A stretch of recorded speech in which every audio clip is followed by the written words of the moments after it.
yo lo que primero quería decir que cuando los irlandeses dijeron no al Tratado de Lisboa, a mí no me extrañó. Primero porque efectivamente los irlandeses siempre han demostrado ser un electorado bastante incómodo. Recuerdo cuando yo estaba ya investigando, todavía no había empezado a investigar la tesis, un poquito antes los irlandeses dijeron no al Acta Única Europea, que fue, digamos, aunque mucha gente lo pasa por alto, la primera gran reforma de las comunidades europeas. Y después le dijeron no, y eso mucha gente lo olvida también, al Tratado de Niza.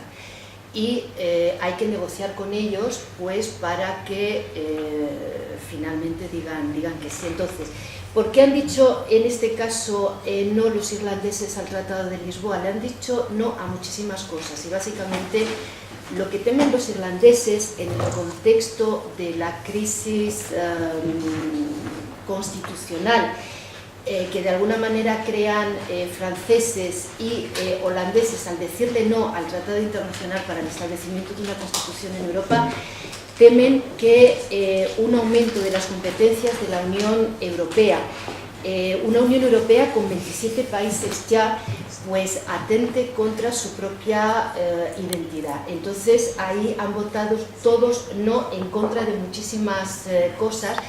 Y en ese sentido puede resultar difícil en estos momentos convencer a los irlandeses para que en un próximo referéndum digan que sí. Es verdad que al final de la presidencia de Francia, el año pasado, se va a permitir que la Comisión Europea se mantenga como hasta ahora y bueno, pues de alguna manera ahí los irlandeses dijeron que sí.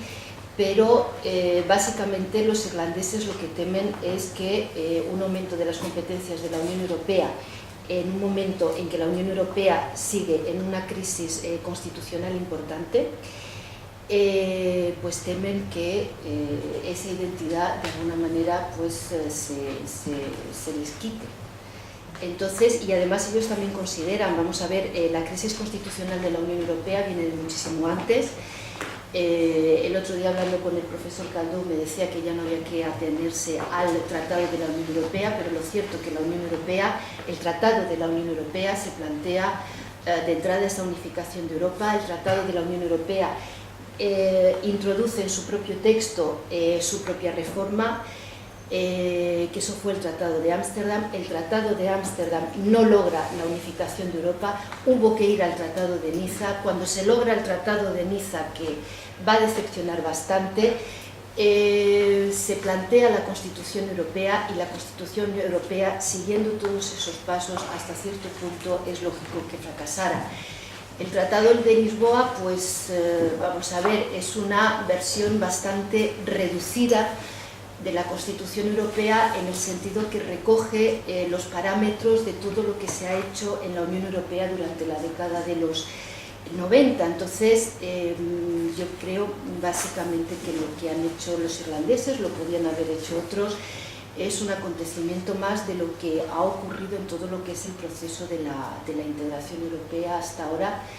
Y a mí personalmente no me preocuparía más porque sí que es verdad que en ese sentido la Unión Europea siempre ha logrado hacer la cuadratura del círculo.